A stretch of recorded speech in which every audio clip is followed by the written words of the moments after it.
Deuteronomy chapter 2.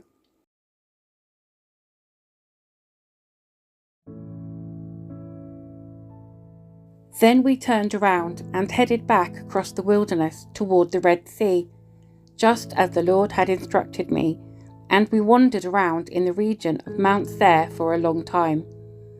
Then at last the Lord said to me, "You have been wandering around in this hill country long enough. Turn to the north. Give these orders to the people. You will pass through the country belonging to your relatives, the Edomites, the descendants of Esau, who live in Seir. The Edomites will feel threatened, so be careful.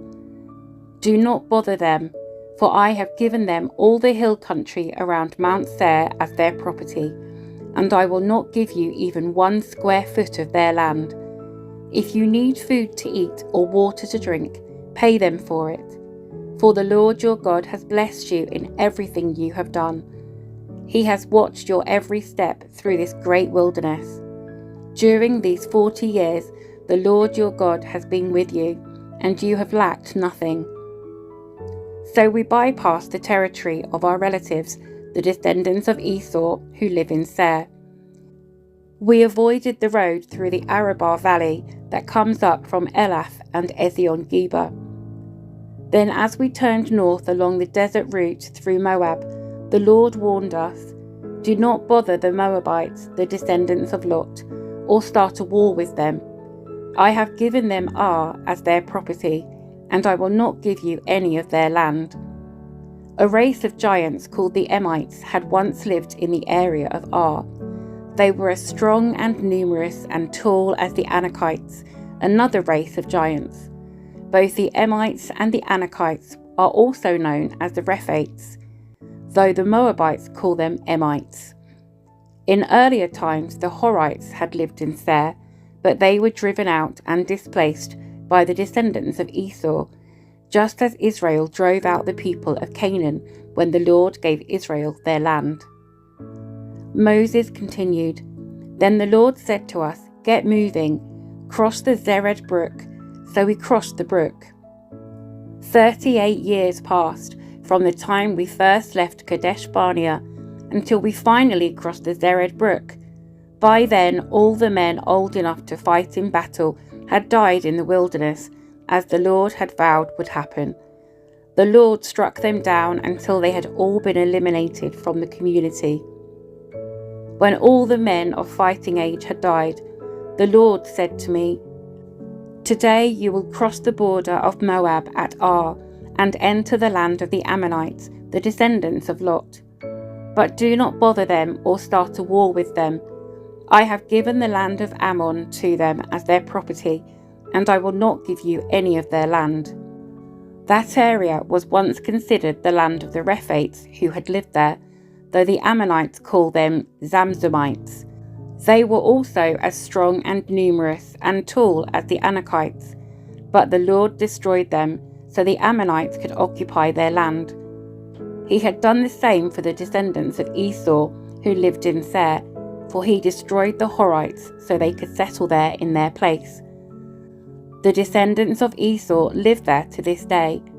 A similar thing happened when the Caphtorites from Crete invaded and destroyed the Avites, who had lived in villages in the area of Gaza. Moses continued, "Then the Lord said, 'Now get moving, cross the Arnon Gorge. Look, I will hand over to you Sihon the Amorite, king of Heshbon, and I will give you his land. Attack him and begin to occupy the land. Beginning today, I will make people throughout the earth terrified because of you. When they hear reports about you, they will tremble with dread and fear.'"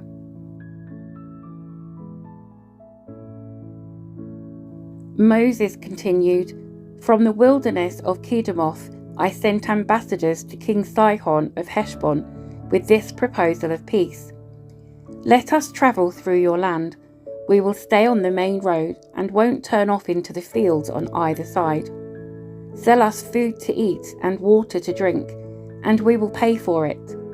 All we want is permission to pass through your land.' The descendants of Esau who live in Seir allowed us to go through their country, and so did the Moabites who live in Ar.